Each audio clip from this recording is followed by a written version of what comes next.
performed by the Lantern Theater Group of Oberlin College, being co-sponsored really by Corpus Christi Parish and by the University Theater Department.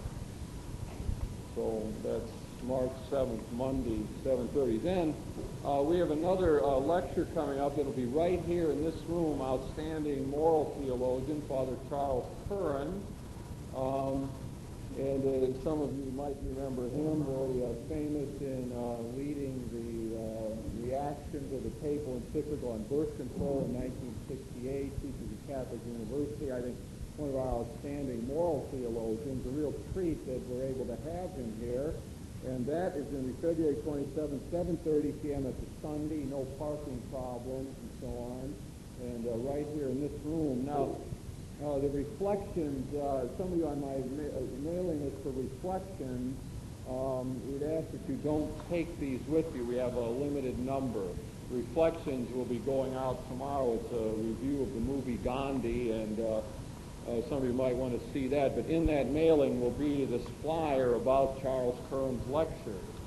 And he really is one of the outstanding thinkers, internationally known, and it would be great to hear him. He's going to talk about the social mission of the church, and we'll be talking about peace questions and economic questions from a Christian perspective.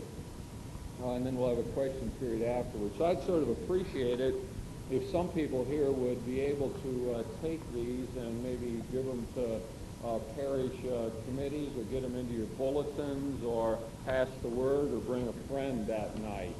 It would be nice if we could fill this place for Father Curran's lecture.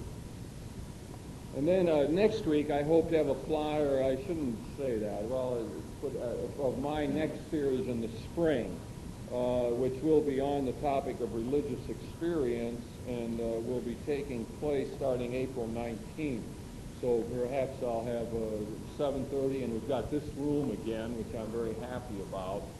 And that'll be a whole series on religious experience and dealing with people like Thomas Merton and Dorothy Day and a few others. So that's getting sort of in place there. What else? I was thinking that perhaps when I do the new lecture series, that maybe there could be something built into it, like at the beginning of the lecture, where I'd give a chance for sort of just general conversation about what's going on in the world of religion or theology. Maybe take 10 minutes or so at the beginning of the lecture to answer some questions, or just to talk generally about what's going on before I launch into the explicit lecture. Okay, I think that that is enough. There's only one more of these lectures. That's next week on Teilhard de Chardin, one of the outstanding religious thinkers of the 20th century, and a very optimistic, upbeat kind of person. A good one for us to end on, I think, in this series. And we'll be dealing with the problem of faith and belief, as Teilhard de Chardin, a Jesuit paleontologist and religious visionary, struggled with that problem. He's another 20th century figure, died in 1955, and has been so influential on the world of theology in our own time, especially in the Catholic community and the Second Vatican Council.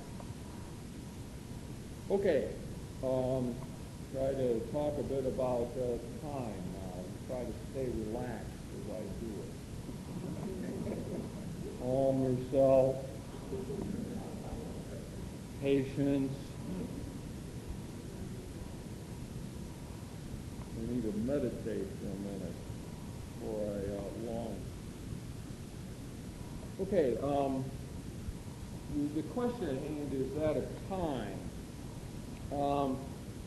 And it's not really a speculative question of what's the nature of time, although that's interested philosophers throughout history, but it's a more practical question of how we deal with time effectively. It's a chance to look at our deepest attitudes towards time.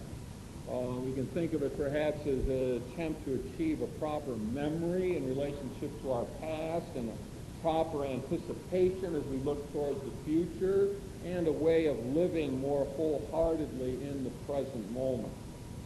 So in order to sort of help us get hold of that, we'll do our usual technique of passing over to a particular author. So tonight we will be passing over to the viewpoint of Dag Hammarskjold, Secretary General of the United Nations, and I'll give a little bit of history of him and a few ideas of his and a few quotes from his book Markings in order to facilitate our own reflection on this question of time. I think really that is an effective technique, this business of looking at flesh and blood individuals who have wrestled with these questions, whether it's Martin Luther King and freedom or Gandhi and self-fulfillment and the other ones we've taken. It's good to see how people have done that in the concrete, because I think it's often a catalyst then for our own thinking. Now, begin with some of the early years of Dag Hammarskjold. He was born in 1905 in Sweden, July 29th. And he was a son of a well-to-do family who lived in a castle in his early years. His father was a public servant and, in fact, was prime minister of Sweden during the war, First World War.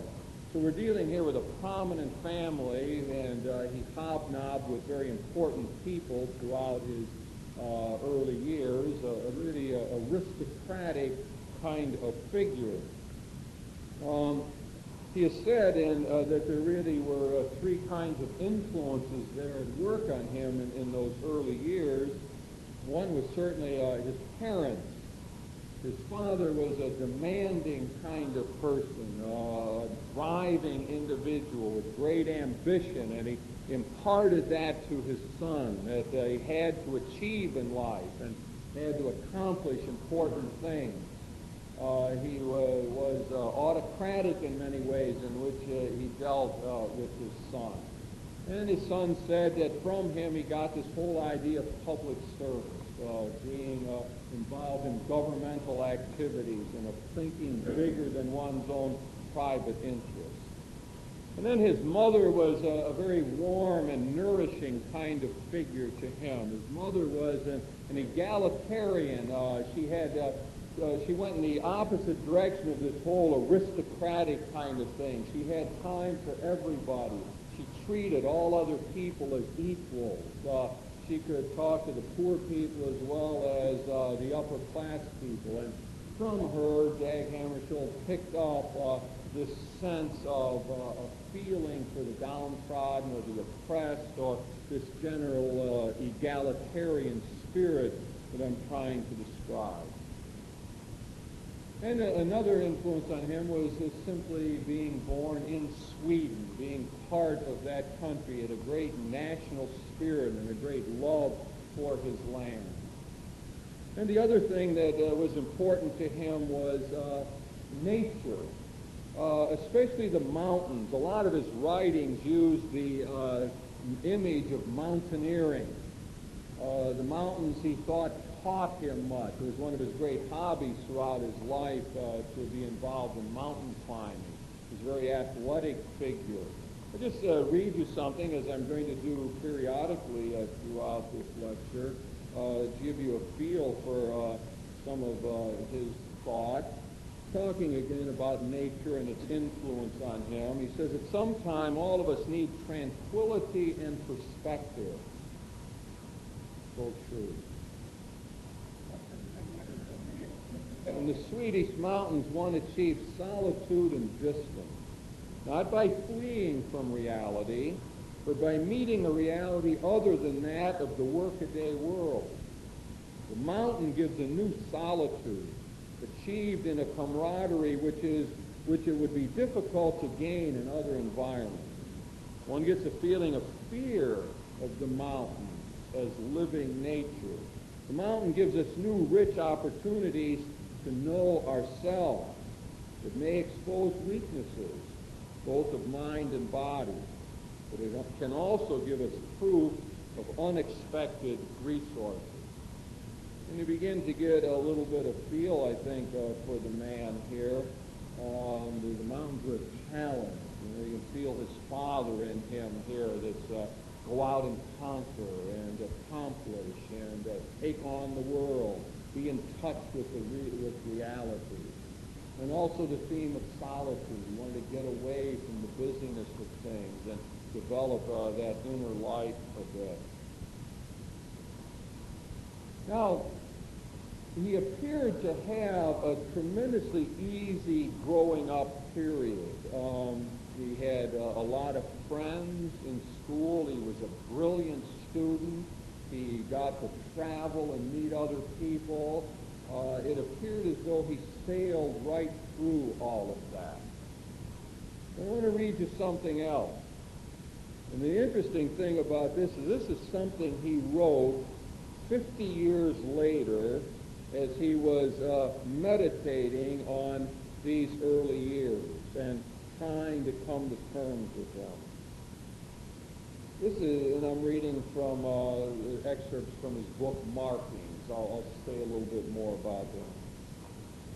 It says, "My home drove me into the wilderness. Few look for me. Few hear me." That's a typical kind of passage from Markings, often very poetic and enigmatic, and that's the kind of sayings you get there. But it appears as though it is a comment on his relationship with his parents, and especially his father.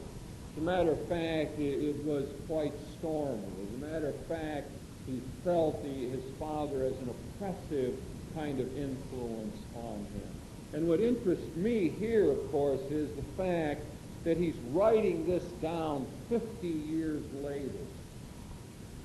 It seems important to him to still be working out that relationship.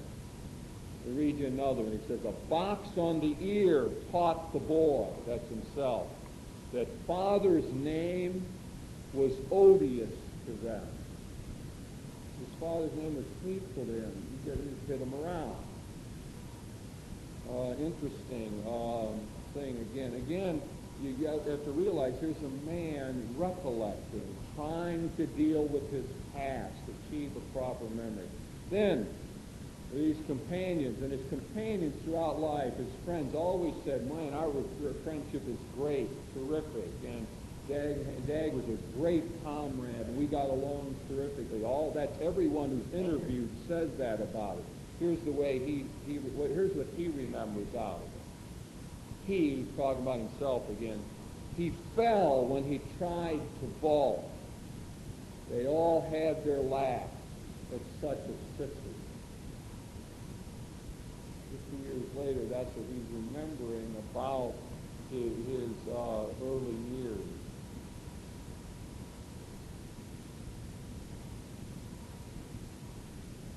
Read you one more.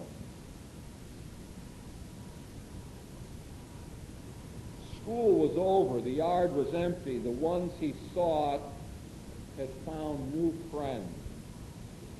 Denied the sought after, he longed to deserve to be the sought after. In other words, what we're seeing here is that in the midst of this seemingly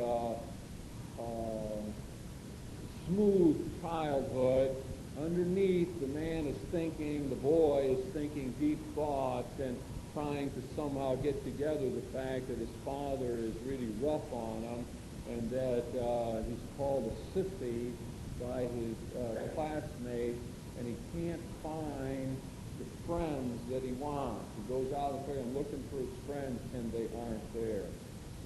Now, in the manner of my other presentations in this series, I'm going to stop here and see, what that might tell us, and what I want to get out of that. The first thing is the important thing about dealing with time is to be able to come to terms with our past. Well, we are products of our past. We're determined much in our activity now by the choices we made as the years went on. So we carry with us the memories of our parents, of our growing up years. It's all formed part of our psyche and our consciousness, and it is that which enables us to meet the world now. And what seems important about that is to be able to appropriate that past in an intelligent kind of way. To be able, in one way or another, to get hold of it and integrate it into our present. Now, sometimes when we begin to look at our own past, I think we can make a couple different mistakes. One is to assume that the past is all rosy, that there's sort of a naive sense of that in which we haven't thought it through, or maybe better yet, felt it through. We didn't ever do what Dag Hammarskjold did in his 50s to go back and try to redo that. It's just there, and somehow the past seems idyllic. We can do that in general in an adult generation and say, well, in our day, things were good. People were upright and upstanding. You could walk the streets, and things were fine, and people were responsible, and there wasn't as much running around and all that business. And now the youth is going to hell. They're all being corrupted and so on. So it's possible to look back at years ago and say, hey, that's terrific and beautiful. We can do that in a societal way, too, and say, boy, years ago the country was in order and in shape, and we had a beautiful land to live in and so on, and now it's all a total kind of mess. So part of the problem with the past seems to be that we can idealize it in one way or another, and therefore be out of touch with reality and unable to cope so well with the current problem. And perhaps the more common thing with the past is somehow to be terribly upset with the negative parts of that, to be unable to deal constructively with it. I think that's the thing with Dag Hammarskjold. I don't know that he ever solved that kind of problem. I don't know that he ever really got himself integrated on those slights that he received from family and friends. They continued to bug him.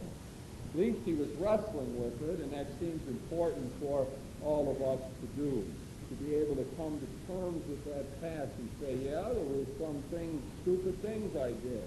There were ways in which I was terribly immature. There were times when I just plain blew it, and I couldn't gather myself together. Talking to a young woman not long ago who's so concerned about her father's death. She wasn't there for her father's death. Her mother called her and said, you know, I think he's all right. I don't think there's any need to come home now. And, you know, you can wait it out. And the next day the call came, and he had died. And she can't forgive herself for that. It's too much. You know, why wasn't I there? Why didn't I respond? Why wasn't I decisive and get on an airplane and get to my father's side as he died? I wanted to ask her, what did you want to do? She said, I just wanted to get there and say to him, I loved him. There's a young woman wrestling with the past, sort of unable to bring that into focus, or at least struggling to try to do that. It appears necessary for us to be able to heal those memories. That's one of the common themes these days. And there's a book out by the Lynn brothers, Healing Memories, where there's religious kind of exercises to get a hold of those memories in the past and be able to put them before God and be able to heal those, to be able to forgive ourselves. I find many people sort of think, well, yeah, God forgives me. They're sort of at ease with that. The next step is to be able to somehow see, but can I forgive myself? Can I let myself begin again as I believe my God is doing? And that seems to be a crucial part here of dealing with this past. So, what are we trying to do here is to create somehow a healthy memory, a constructive memory. Memory is so crucial to us as human beings. It's what we work out of. Our memories are selective in many ways. And one of the things we have to do is see if we just zero in on those negatives. It's interesting that Dag doesn't write so much about the positive experience of his youth. Maybe if he was in therapy, one of the things that he would be told to do is to spend more time on the good memories, the times when he got along with his friends, when they didn't call him a sissy, and when they seemed to appreciate him and so on. it appears as though he could have used a lot more of that kind of positive thinking about the past. Seems like the embarrassing part of it has to be faced forthrightly. I mean, the mind sort of shuts off, but it appears as though there's moments when we have to look at it, bring it into consciousness, and somehow get that into perspective and say, yes, I'm forgiven by my God, or yes, of course I didn't get there, but my mother told me not to come. How did I know he was dying? She's the one who said not to come. No, how can I blame myself for that? That becomes a perspective question then. Well, I was immature. Well, I didn't know what I was doing. Well, other people have made the same mistake. By doing that kind of thing, we try to get it into some form so it becomes manageable. I often make the statement that if we really hate part of our past, then we end up being in danger of hating elements of ourselves now. That when we just are so upset about that past, then that's so much a part of me, then I begin to dislike myself or hate elements of myself, thus keeping me from relating well in the present moment. I often think of a personal example of that. I studied in the seminary, and the seminaries were just terrible places. There wasn't, the discipline was miserable, and the life was terrible, and they segregated you from half the world, and that was not a very healthy thing to do. And but you didn't learn anything. That was what bugged me, you know. I remember when I first went away to graduate school in New York to Fordham, I'd go into class and get the reading list. And I had studied theology by that time for at least 4 years. Studied one subject for 4 years. I'd walk in the course and get the reading list, and I wouldn't have read one book on the list. How can this be? How could I possibly have wasted 8 years of my life? I wasted 8 years of time when I could have learned something. You know, and that's come to terms with that. You know, now I've learned to deal with that fact. It no longer bothers me that I wasted all our time. I mean, that's what you got to do. You got to integrate that in, and then it doesn't get in your way, and you go along. So, I'm trying here to be realistic about the past, see that God is forgiving us and opening new doors up to us, and healing some of that unpleasant business in the past. Okay, let me move forward here to a next section here in the life of Dag Hammarskjold. I want to begin to talk now about his graduate school years, 1925 to 1930, studied at Uppsala and other places in Sweden. And again, he was an economist, a brilliant kind of student. But it was during, and he did well, and a little bit of failure in his final defense of his dissertation. He got just high honors and not just the highest that everyone had predicted for him. And some feel that just little slight there had an influence on him in not pursuing the field of economics and becoming an economist. That very sensitive, perhaps, about that even right kind of what we might call failure here. His graduate school years were good, and he was a learned fellow. He was, as we see as we go along, he was really a Renaissance man. He was interested in everything, art and music and culture. He spoke 6 different languages. He was brilliant. He interacted with all the important people of his own time. He loved to converse about important matters. One of his great thrills in life of gathering people together and talking about the things of the spirit, or better say, I should say that better, the things of culture. Brilliant Renaissance type individual. Well, it was during this time that he began to write this journal that's come to be known as Markings.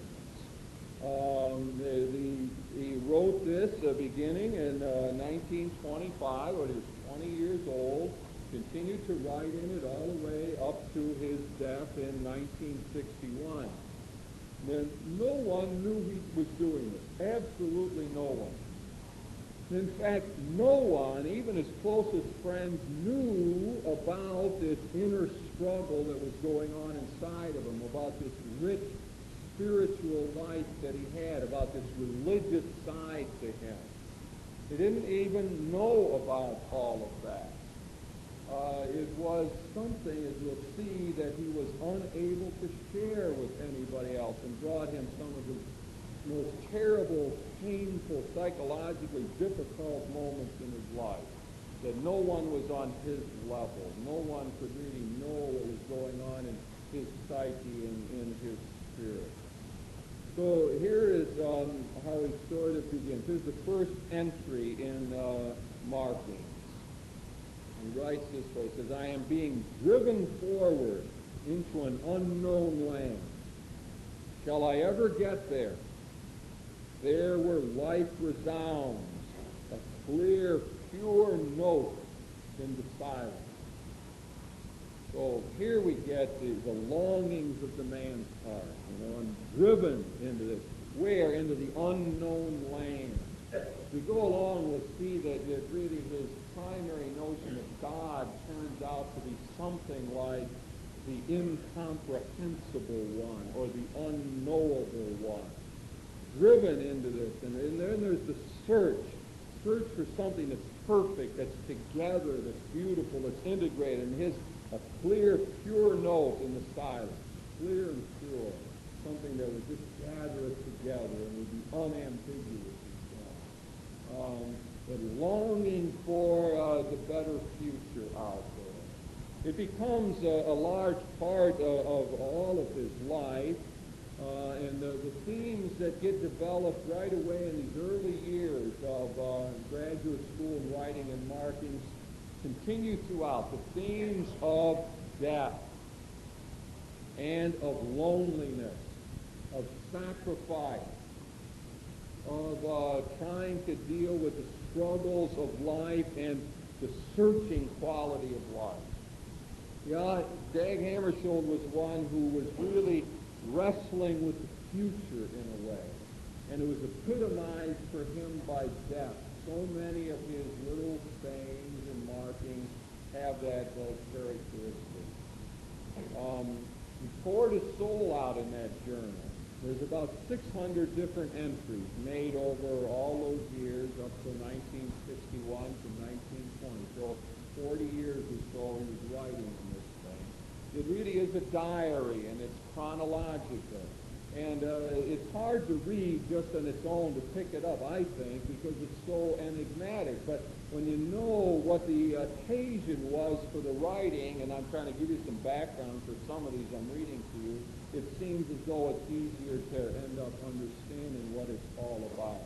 But one of the clues is that throughout he's wrestling with these great problems. Loneliness was a continuing trouble for him.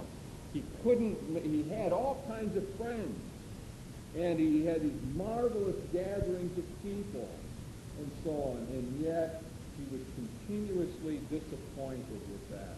Yet there was always something lacking in that, because he couldn't communicate with them at the level that he really wanted to. He was in a world of his own, and that caused him untold pain. He was always trying to figure out, how do I get beyond this, around it? Is there any final answer to all of this? And many times he looked forward to his own death. Death was sitting out there as a specter that was going to grab him, something that he was moving toward, very frightening to him in many ways. Well, all of this period of his life raises for us, I think, the questions of the future. Questions of the future now have to do with achieving what I might call a proper anticipation in life. Trying to get over the anxiety about the future. Now here, when we begin to talk about this, we all know something of this, the excessive preoccupation with what's out in front of us. We walk down the path of life. We really don't know where that path is going. There's all kinds of things that can come up and attack us. And we know our anxieties just at a sort of fundamental level. I notice there's a new book out now called Situational Anxiety. The guy's been interviewed on television a lot lately. What is it? Freudenberger? I forget the author's name. But anyway, I've heard him speaking about this. And there's a lot of talk in there about the little anxieties of life. One's afraid, he's anxious about going to the dentist, or anxious about meeting new people, or all these different things. And he gives a lot of good advice. Like one thing he'll tell people is that, when you're going into that new situation, if you've ever had something similar to it in the past, concentrate on that and how it worked out for you. If you got a job interview coming up, and you've had other job interviews, you're supposed to go through that and say, I handled that all right. I didn't die from it. It went okay. You keep thinking about it, trying to get that in your mind to sort of keep the anxiety under control as you go into this new job interview. Same thing with meeting new people or giving a lecture or whatever else one would have to do. I was sort of like, I did it once. Why couldn't I do it again? Little clues like that about dealing with the anxieties of life. But when you get down to it, that isn't the major problem, is it? I would call those things more fears. And the anxiety about the future really has to do with the fact that we don't control it. That somehow we are out of control in our lives. That somehow we're dependent on a power greater than ourselves. Yeah, we can figure out how to manage situations and deal better with people and so on. But out in front of us is a future that is essentially unknowable. That simply can't be handled and figured out ahead of time. And that, of course, is epitomized by death itself. Death is the thing that stalks us in a way. It sets the boundary to life. It is the supreme unknown and unknowable in life. And a lot of times I think it is that creates the real angst, the anxiety, the deep anxiety of life. It's interesting today, Hammarskjold, at the age of 40, saw this in a terrific way and wrestled with it in the depths of his spirit. It's like he was a prototypical figure for the midlife crisis. In the age of 40 is when it hit him in the hardest kinds of terms. It's just remarkable. And how many males in our society can identify with this problem somewhere along in that period. And I've always been convinced that that problem is really one not just of sex, not just of looking for another partner in life, but it is fundamentally the problem of facing limitation. And the limitation is epitomized by death. And that's what I think creates anxiety in the human being, and that's what leads people to compulsive behavior and odd behavior and stupid decisions and all of that. Well, here we see something about the future, a sort of excessive anxiety about it.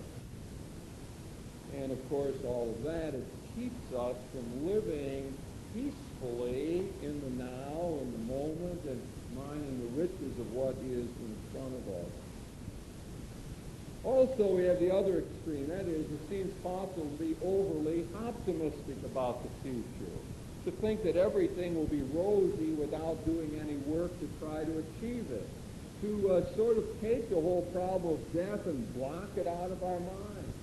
And say, I'm just not going to look at that. I'm not going to think about the death of my loved ones. I'm certainly not going to be morbidly ruminating on my own death. So everything will be all right. Later on, I'll get myself together. Tomorrow, I'll overcome that fault. Next year, when the crisis comes, I will be up to the challenge.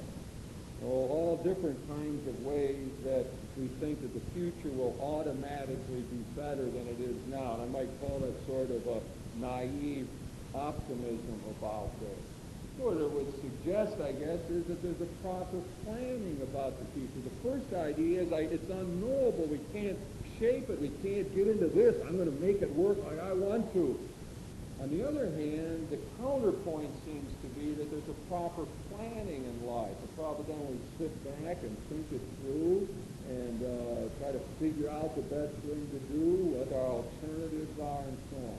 There's a systematic planning that could help a lot of us to deal better with our anxieties. We've got a task to do. If we're well prepared, maybe we will do it better without not being so worried about it. So maybe some of us could use a lot more of that kind of thing in our lives. Now, it seems to me, however, that when we get around to the business of figuring out how to deal with the future and gaining a proper anticipation, the deepest level is to deal with the limitations of life. That we have to be able to somewhere along the line say, I can only do this much, I've only got this much capability, and my potential, while a lot of it is untapped, it's still limited. I have only this much time in life. Oh, there is a boundary to all of it.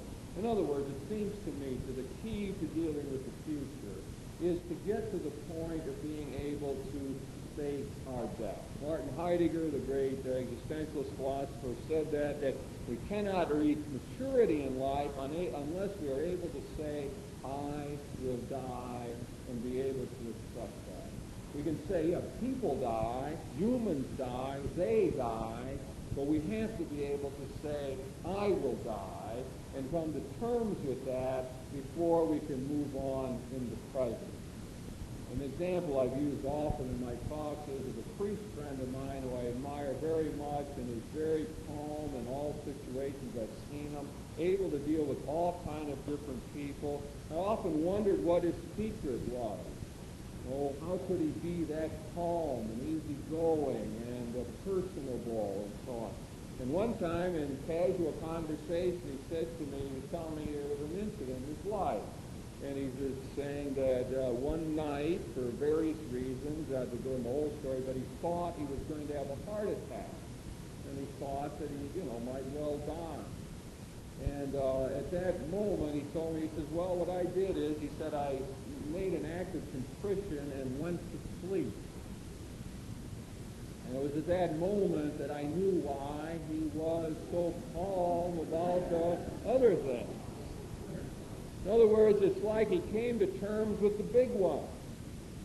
And once he was at terms with that, the rest of it could fall into place. And I think there's a great wisdom in that.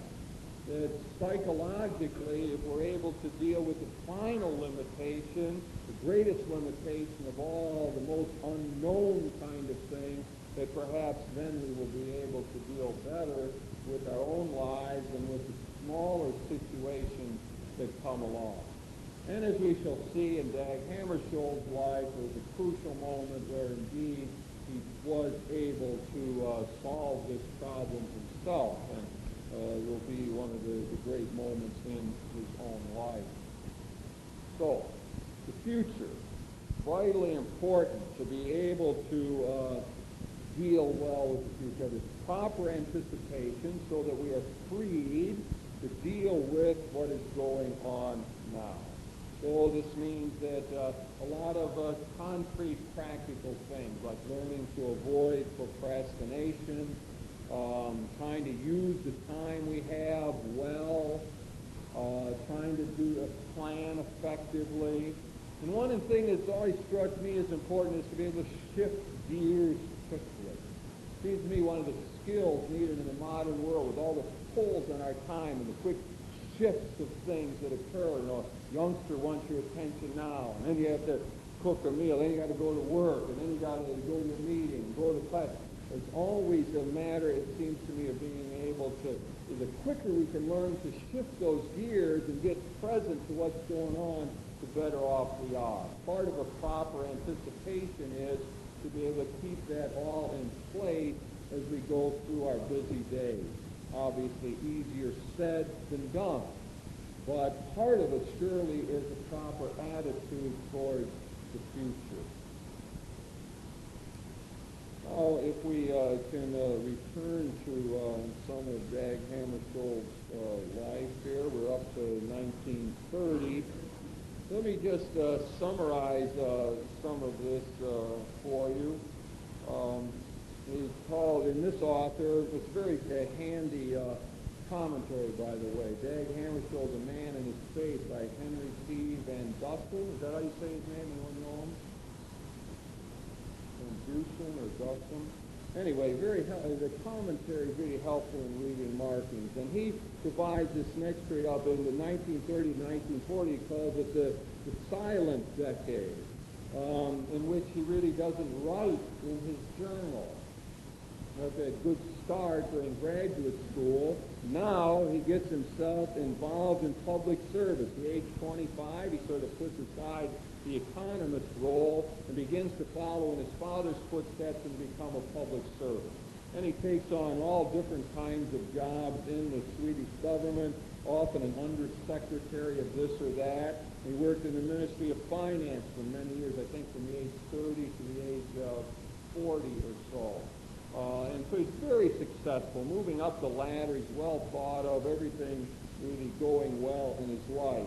But for some particular reason, he really doesn't get around to writing much during this period.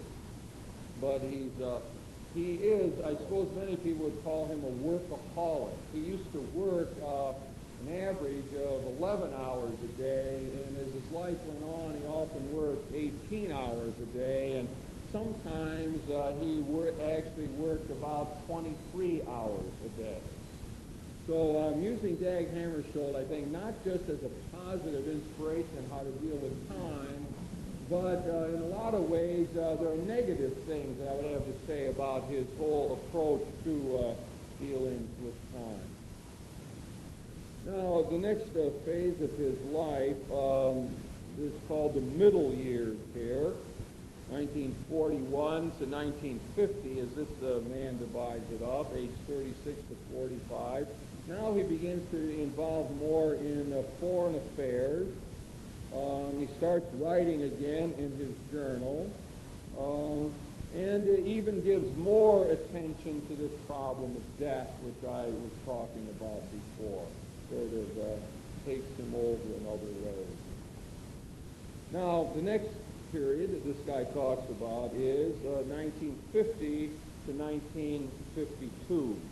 And it's here he calls the darkest night. Now he moves not just from anxiety about death, but into a real kind of despair. Real time when he is undergoing this dark night of the soul. We know from his journal that he was influenced by St. John of the Cross, who talked about that image of the dark night of the soul. He was very influenced by a lot of the other mystics, mystical writers who talked a lot about the negation of life, of giving things up, of sacrificing, and so on.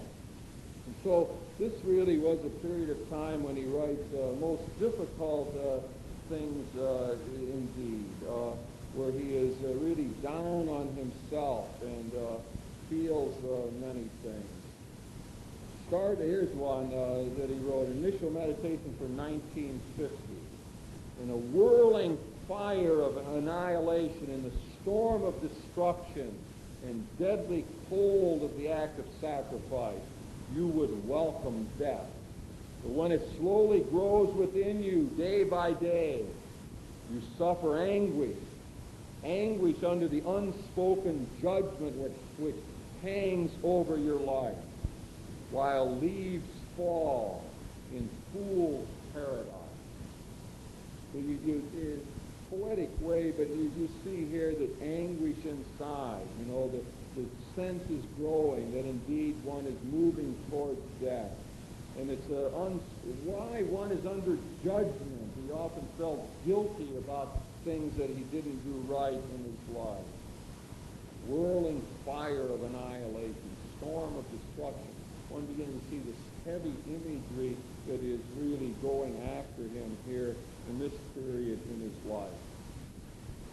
And then that brings us up really to the great key moment in Dag Hammarskjold poetry. Somewhere near the end of 1952 or the beginning of 53, it all changed for him.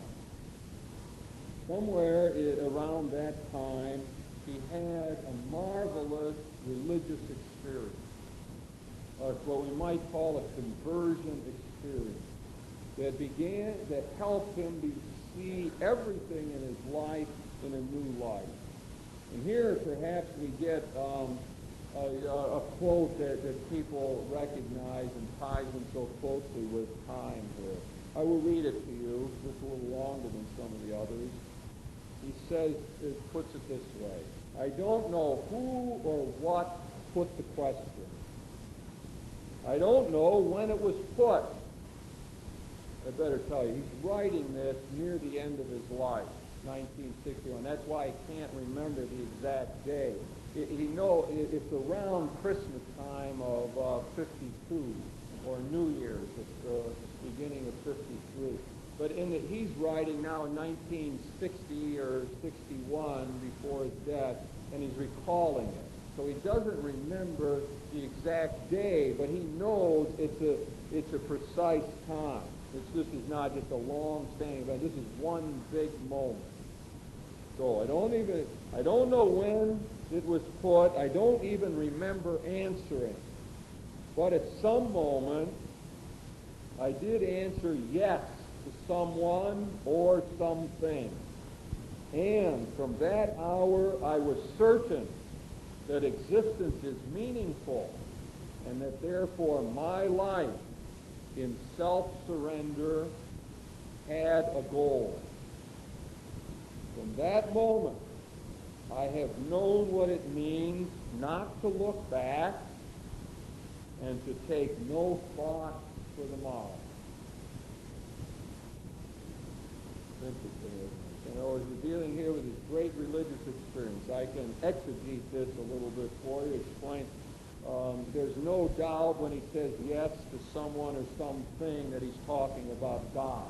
You know that from many other things he writes in his journal. Very, God is for him the unknown one, the incomprehensible one, but is surely the Father of Jesus Christ.